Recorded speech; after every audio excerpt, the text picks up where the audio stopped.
Hey guys, and welcome back to this channel. In this video I'll be showing you guys how you can sync audio with your videos. I'm just going to add this audio first. You can add in any song that you like, and I am going to select this, which is Mark Beats, and you can select either Beats 1 or Beats 2. It has more beats on the Beats 2 one. I'm just going to zoom in a little bit, slide her to the left, and I'm going to start adding videos. And for every mark there is, you're just going to split and delete right, and you're just going to do that for every single thing to match the audio with the video.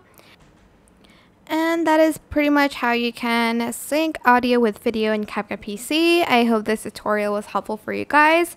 Don't forget to like, comment, share, and also subscribe to this channel if you haven't done that already. If you have any more questions, just leave it in the comment section down below. I will try my best to answer them all for you guys. If you found this video helpful, please click the thanks button above the description box down below. Thank you so much for watching. Bye!